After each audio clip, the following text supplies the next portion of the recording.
What's up, y'all? It's Bud Elliott here of the Nolecast, and today we have a pretty fun Nolecast, and it is a solo episode.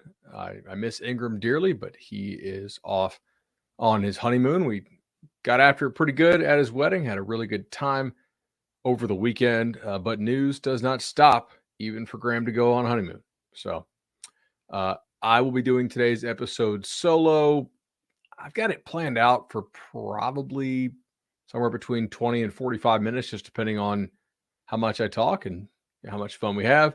If you're catching us on YouTube, make sure you give us a like and a subscribe. I know we dropped some YouTube shorts recently, which have been pretty fun. I know Graham's got somebody lined up to do the IG account going forward, so that's kind of cool.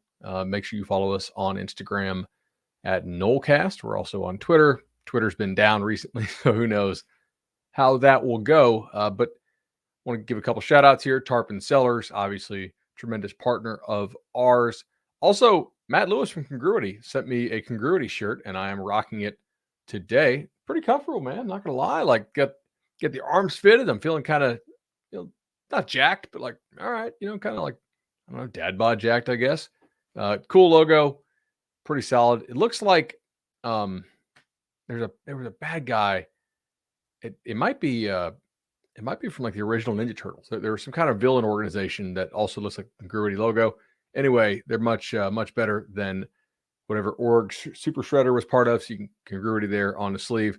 Give Matt a shout out, Matt Lewis, Congruity HR Solutions. Whatever your business needs, Congruity can tackle it for you. All right. So I think we have shirts from all of our folks now, because I know I have one from the legendary team. Obviously, I have a number of Madison Social and Charlie Park shirts. And I definitely have some Louisiana hot sauce and some Tarpon Sellers gear.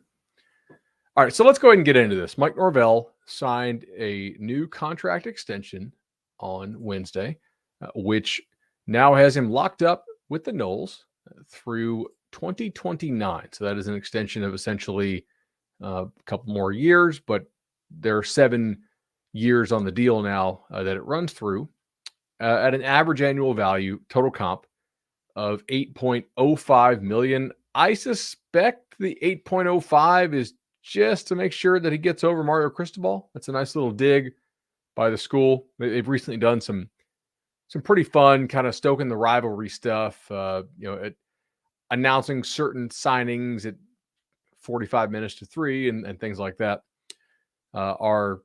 That's kind of what makes college football great. So Mike Norvell getting paid, and this is going to put him, I think if you look at it like for this coming year, it'll put him somewhere between like 10th and 20th, depending on how all these other deals will shake out. The AAV of $8 million, though, he's obviously not getting $8 million this coming year, but he does get some recapture of some of the money that he gave up when he took a pretty hefty pay cut during the COVID season, which is a good leadership move, I think, assuming that you're betting on yourself because the people below you also know that you took that big cut. This is I would say it's about market rate for what Norvell has done, if you look at it.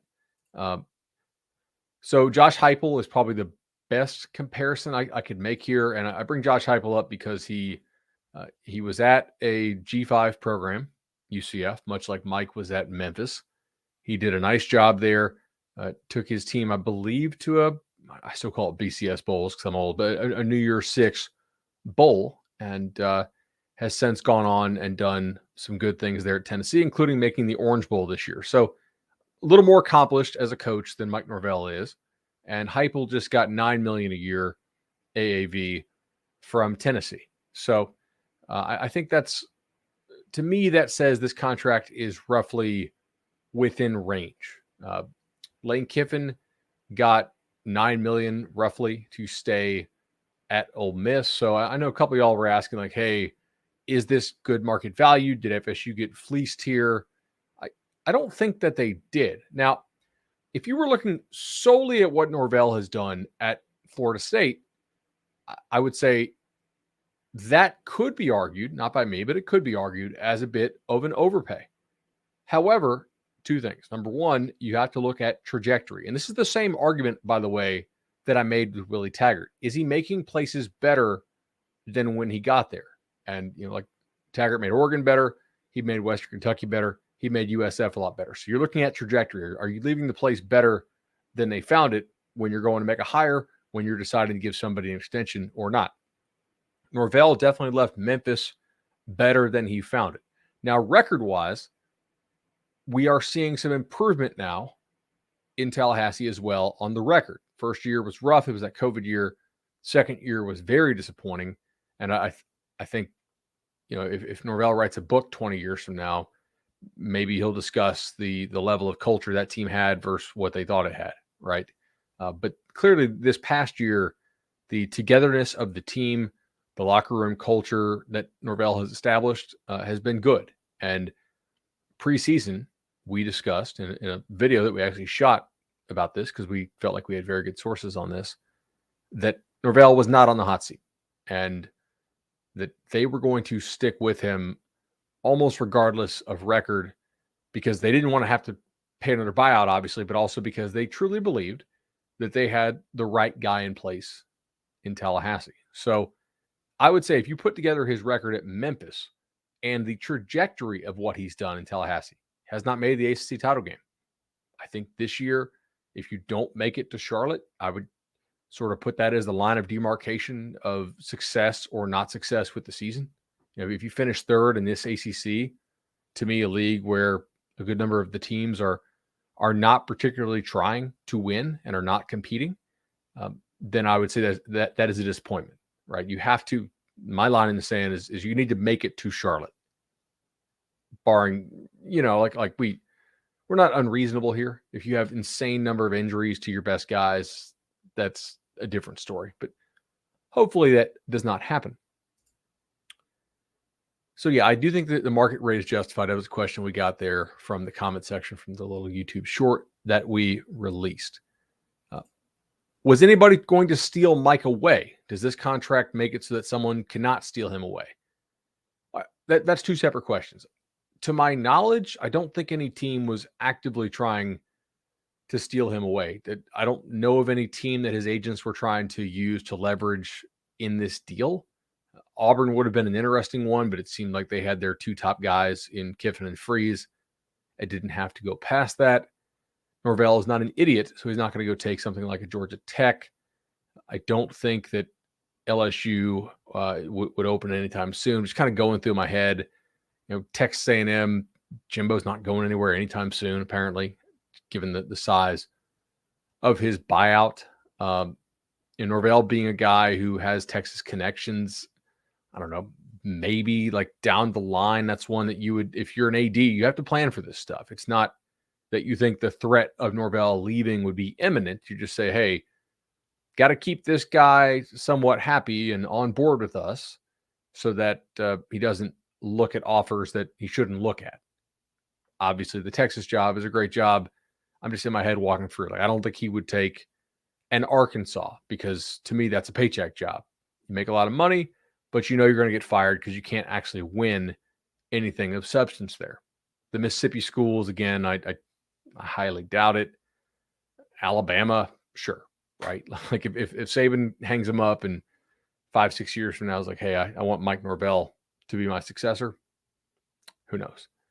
But I don't think that they scrambled to do this to keep Norvell from job jumping. I think that they are motivated to compensate him at a level commensurate with his track record that everybody can see publicly and the way that he manages things behind the scenes and the way that he manages kind of all facets of the program, right? I think bringing in Derek Ray was a big time get.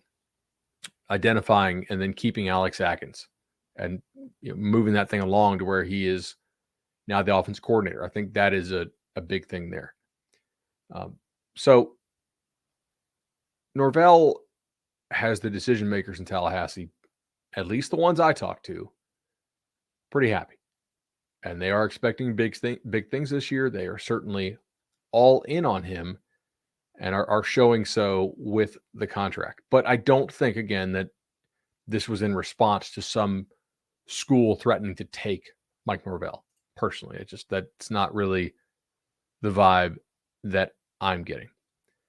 Speaking of getting, I think that it's worth discussing here what you think you're getting in Mike Norvell and what you think you might not be getting. So I tend to think that one of the reasons why this contract feels relatively safe, and the buyout in today's day and age is always going to be structured more in favor of the coach than it is the school, because these ADs are typically not very good at this kind of stuff. Yes, the school would have to pay more to get rid of the guy than the guy would have to pay to leave. That's just kind of how it works.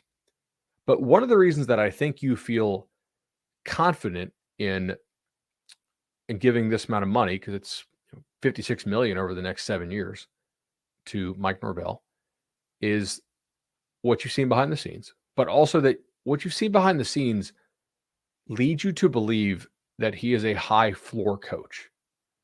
There's not many games where his offense gets out coached. Offense is more consistently predictable than defense is, and more, I think, generally related to coaching, although I think that's changing a little bit nowadays, just for certain factors that are probably beyond the scope of maybe not this show, but this episode. I think you're getting a high floor coach. It would genuinely surprise me if Norvell had more losing records in Tallahassee. They happen. They even happen to really good coaches, but I think he largely has this thing on the right track. So I bet you that the decision makers here, it's not that they would never contemplate having to pull the trigger on the buyout, but rather I think they've determined that it is very unlikely that they would have to do so anywhere in the near term. And that's really the one that you would worry about. If for some reason stuff went south very quickly after 4 or 5 years, that's more manageable. You don't do this move typically if there's nobody coming after your coach who's a viable threat immediately, if you don't think that things are on the right track for the next coming years. Speaking of which, so again, I think Norvell's a high floor coach. Does that mean he's going to win 10, 11, 12 ball games every year? Unlikely. Most schools don't do that. Saban is sort of the outlier there. I guess Kirby now and Ohio State. But for the most part, I think Norvell is extremely likely to be winning 8 or more games a season, which that level of winning is not the goal, but it also keeps your boosters and your followers and your fans from jumping off a bridge, which in terms of their fandom, obviously, hyperbole. I think that's important. So you're getting that. And now I had a really good point that when I was scripting the show out earlier. This is why it's tough to do these occasionally without a co-host and without a production team. Because if you're doing like a national show, you can just have your teleprompter there. But now I do not have my teleprompter here. Let me see. Oh, yes. The near term. That was the transition that I wanted to make. Florida State is expected to be favored or very slight number 2 favorite to win the ACC this year. The Noles are, at this point, definitely going to be favored over the Gators unless things change. And I don't know, probably a small underdog against LSU, but again, that's very coin flippy to me at this point. If somebody has a strong opinion about that game, I'm all ears. If you're Florida State's administration, I think that you can reasonably look at this and say, got about 6 or 7 teams on this schedule that you really won't lose to, barring something really weird. And if you wait to do this until after next year, is it going to cost you more? The cynic could easily come and say, it could still cost you more because you paid him this time, and then his agent's going to hit you back up for another raise after they win the ACC or play for the ACC title, or who knows, maybe make the playoff, right? That'd be pretty sweet. So I get that argument, but I do think that, let's say you're right, that you're going to have to give him another bump after next year. First of all, if you got to bump him either way, you might as well keep him happy the whole time. So there's the employee happiness, goodwill, laying the foundation thing. Second of all, I think it shows you as proactive, and it signals to other coaches that you believe in that staff and you want to keep them there. So that's sort of the known part for me. They are achieving, I think, a high floor coach who I believe is a good administrator and somebody that people generally like working for, which is not the case for everybody. There are still some unknowns for me with Mike Norvell with this commitment. I don't know if he can recruit at an elite level, right? At that top of the Power 5 level. I mean, look where the class was ranked this year, right? Not top 10. Now you factor in the transfers, getting a little bit closer, but they're 19th in recruiting within the state. Generally a poor job. So FSU's administration has to be banking on them doing much better in the state of Florida, which is the reason why you take the Florida State job. You don't take the Florida State job to be the transfer king in perpetuity. If it's a market inefficiency that you want to exploit, cool. How long will that last? Will the NIL cost of transfers also begin to rise up? I think most likely yes, as some of these spots pay for high school kids. If some of those kids bust in unfortunate numbers, then you're going to have more difficulty hitting up some of the donors, I think, to pay for high school kids. Again, you'll probably see the biggest money going to transfers. That makes the transfer market more difficult to compete in overall. You'll still get some of your bounce backs. You'll still get some of your situational stuff. But long term, you don't take the FSU job for other reasons. You take it because it's super talented, the best state in the country, tradition, rock bottom admission standards by college football standards. I know the school's improving, blah, blah, blah. You can still get in basically anybody you want. Like if you can't get them in, they're probably not getting in anywhere else. I actually think that was helpful with a couple of the transfers you took, by the way. The ability to get these kids in immediately was a factor. So we don't know if Norvell can recruit at the highest level. That's an unknown with him. Again, I still think it's a smart move to lock him up. I don't know if it's a stroke of genius or something like that, but it's not an overpay based on his track record. And you are seeing improvements in recruiting. They are getting a higher caliber of player onto campus, which I think is an indicator. You have to get kids visiting campus more often if you want to recruit at that level. I need top kids on campus 3 or 4 times before they make their decision. It needs to sort of become and feel like family. So again, just going through the knowns and unknowns here. Knowns, really good offensive coach, great confidence he's going to score points almost all the time, and a very high floor in part due to that and his management. We also don't really know if he's going to demand if all of his assistants work their butts off in recruiting, right? Like a Saban or a Kirby or heck, I mean, the guy with probably the biggest reputation for it is Cristobal. I don't think Mike, and maybe this is the reason why they have good culture and you have to balance this and you don't want to grind your guys to a nub.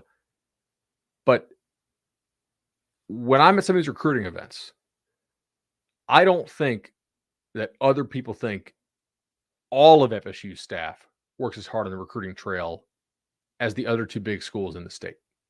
Now, again, some of that's probably hyperbole. Like I take that, I'm like, I don't know. Like, was this guy on Miami staff really like busting his butt the whole time? Was this guy on Florida staff? But there may be something to that. You need to constantly examine the mix of recruiters and coaches that you have on your staff. And, we will see how well Mike holds the feet to the fire. Some of the guys on his staff who consistently underperform in terms of recruiting. And that's both in terms of recruiting ambition and recruiting execution. Because I can execute, but what if my ambition wasn't high enough? What if I'm a coach who doesn't really like putting in the work in recruiting, so I go after guys who are not quite as good as I could have gotten if I really worked for it? So, some stuff there I think Norvell will have to consistently evaluate. I'm not going to relitigate this next point, but the defense last year certainly was not good. I know Rico Bear, who used to work for me at Tomahawk, had a nice Twitter thread on this. the other day as far as game score for defense. It's another way of looking at, percentile performances, especially considering who played and who did not play in those games, both for FSU and for the opponent. Now, I'm bullish on the defense for this coming year. I think that, look, even if you don't think Fuller's great, another year of his system could get through the players better. I'm willing to buy the idea that Pat Surtain is an upgrade coaching-wise over Marcus Woodson. And maybe those guys will all work better together. And I think they will be better on defense this year. What if they're not? That's an unknown. How will Norvell respond to that? He has not been a guy historically, and part of this is because his teams have had success. So they have not had to make a lot of staff changes and staff firings. But what happens if this defense gets torched against every decent quarterback it faces again? Or most of them? Because I think if you think about it, if they miss the playoff, if they miss, that's too much. Miss the playoff. Only 4 teams make the playoff. I'm not expecting to make the playoff. It's certainly within the range of possibility, but it's not an expectation. I do expect this team to be able to get to Charlotte. That's sort of my baseline goal for the year. What happens if you don't? Or what happens if you go to Charlotte, you already lost to Clemson at Clemson, and then Klubnik and those guys hang 40 plus. And it's very clear the defense is not allowing you to reach the heights that you want to reach. That's an unknown. Norvell is very good typically at replacing guys on his staff who have left for promotions. We don't know how proactive he is at making changes to guys who, underperform. Woodson, they didn't make a change until he took Arkansas. Was he going to be retained? I'm skeptical of that personally. I wonder if Norvell was going to make a change there. I think he almost had to, but I can't know that because Woodson took the Arkansas job first. All right. Secondly here, next point. I'm going to just timestamp this, so apologies. Got to timestamp our YouTube. So that was about 22 minutes in first segment.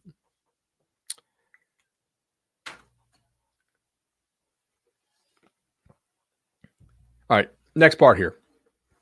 Sort of the building blocks for a foundation. Speaking of building blocks, if you are looking to buy a home or a refi, guys, I can't recommend Legendary Home Loans strong enough. Used them twice. Tremendous customer service, great relationship. Diehard Knowles fans.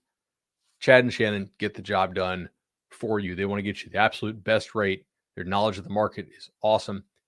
And the customer service is fast and dedicated. So I stamp them for sure. 844-FSU loan is the number I call. 844-FSU loan is the number. I do think, by the way, that Florida State, in doing the groundbreaking ceremony on the indoor or on the football only facility, getting some of these assistants signed to bigger, longer term deals, getting Mike Norvell signed to a contract that is above many SEC schools and certainly above a lot of Big Ten schools that we know about. I don't know how much Marcus Freeman makes. There's some private schools in the Big Ten, et cetera. But I think that they are definitely trying to continue to strut. And that goes two ways. It's you want to get the school to a spot here that even if the Big Ten and the SEC don't necessarily want to expand, you want to be a little bit too big to fail or a lot too big to fail. You need to be so attractive that even if they don't necessarily want to do that, you kind of have to. If there was a house in my neighborhood for, I don't know, 100,000 under list, I'm probably going to go buy that just because the opportunity to improve my portfolio, and that'd be a portfolio of schools for the Big Ten or the SEC, would just be too improved by adding the Knowles to pass up. But that's only the case if FSU is really showing how dedicated it is to winning in terms of spending, right? Not like penny pinching, making people get water cups instead of bottled water under the Willie Taggart era, some of that kind of stuff that staff had complained to us about.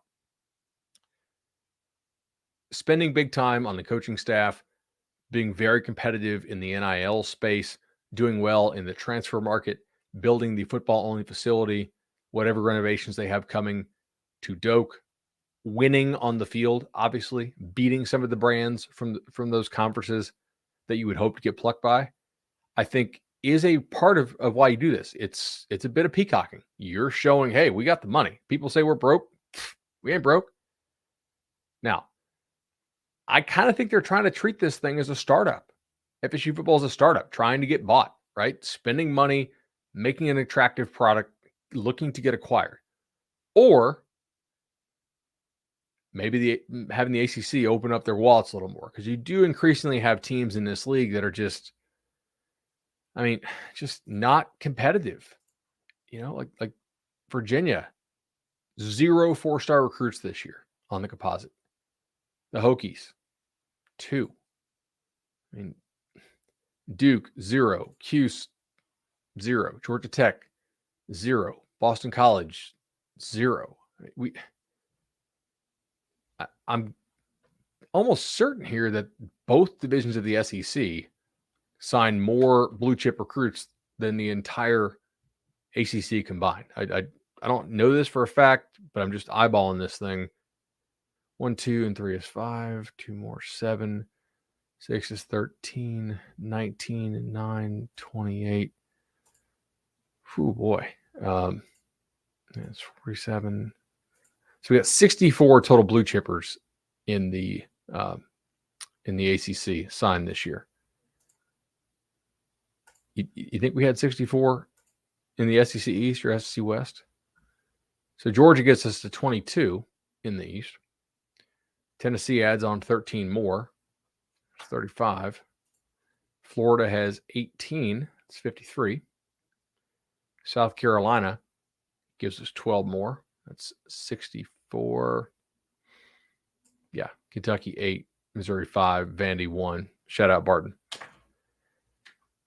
By the way, who is doing a pretty good job scouting there. Like, they lost several of their guys late who they had identified and cultivated, and then like a Bama or somebody comes along and offers them. So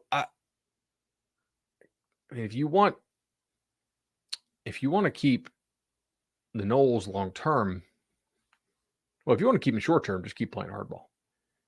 If you want to keep them really long term, I kind of wonder if you need to start giving these guys a greater share of the revenue. Them, Clemson, the schools that are like actively spending their own money and could use a boost from what the league payout is.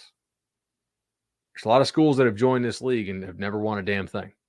So I'm not trying to be a jerk. I got friends that coach some of those schools, but the facts are the facts. They're just not competitive. They're not really trying to win in terms of their spending.